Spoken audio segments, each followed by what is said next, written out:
Hello! So today I'm going to be doing an essential skills for modeling. So I'm just going to go over things that are important for you to know if you want to model.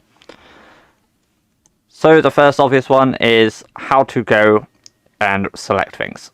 So the first thing we're going to do is we're going to select this, which will be right click or left click depending on your settings. So if it lights up, you select it correctly.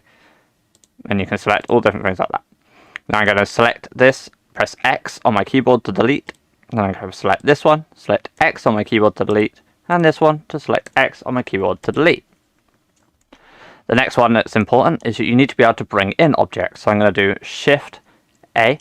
I'm going to go to Mesh, and I can bring in whatever I want. In this one I'm going to bring in a plane. Once you've done that, you need to know how to scroll in and out, which is obviously on your mouse. Scroll in, scroll out with your mouse wheel. And by holding down the middle mouse button, you can paint around the object. With that done, if you hold Shift down and use the middle mouse button, you will move left and right, or up and down. And that is everything you need for sort of being mobile around it. Next up is how to enter edit mode. So with an object selected, you can press Tab and you go into Edit, and then you can select the actual individual vertices from then on. And now if you press G, you can shift it up or left and right. You have full control over the place that you select.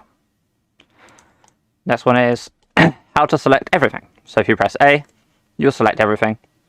And then with everything selected, you can press W, and you have some additional options, such as subdivide. Then, what if you want to select that whole edge? Well, you can select that vertex and then Shift select that vertex to select two edges at a time. Or, you can select the Edge Select button up here, and then you allow you to select edges.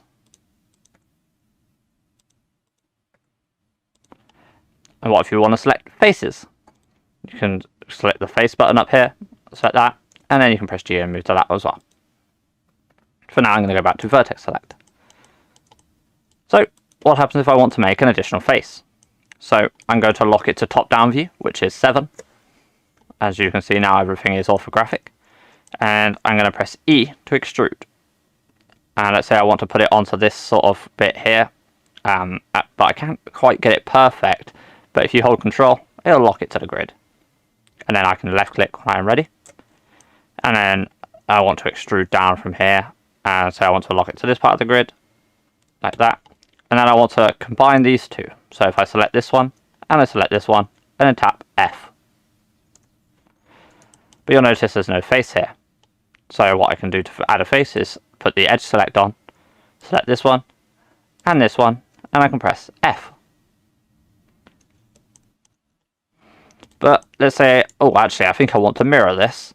So in order to mirror it, I'm going to first need to have an edge loop that goes down the center here. So I'm going to press Control R to add an edge loop. And then I can move it around if I want to, or I can lock it to the grid, same as normal. But I'm going to right click, which will automatically put it to default location on that side. Next up, I'm going to select this one, and then Shift select this one, X, and delete it.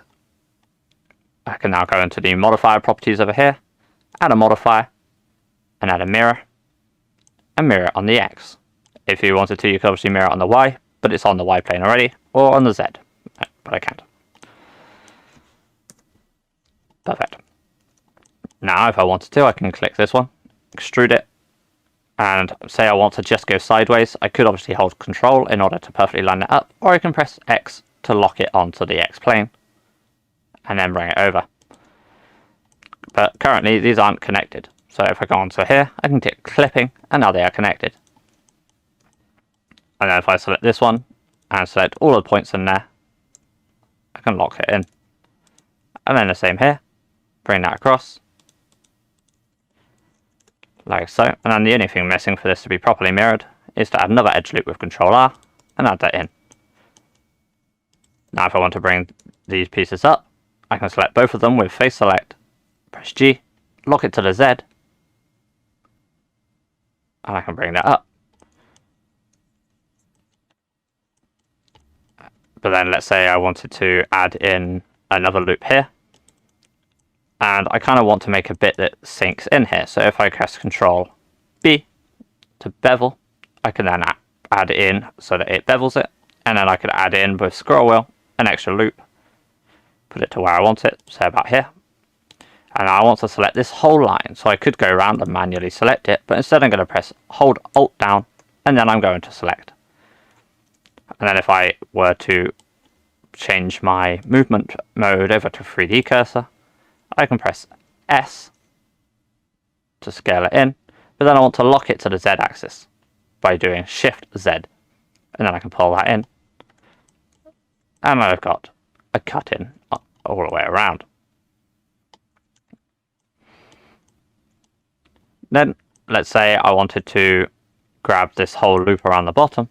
I can select it with Alt select again, press extrude, but then there's no way that I can properly extrude this without it going weird.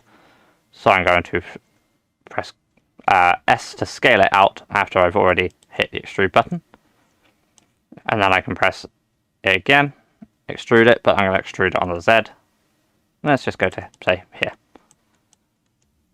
Then if I want to scale it out further, I can then scale it like so with S. We've made a sort of thought thing, but I wasn't particularly trying to make anything. But those are all the essential skills you need to modeling. So I will be able to assume that you already know how to do these very basic things. I thank you very much for watching, and I hope you have a wonderful evening.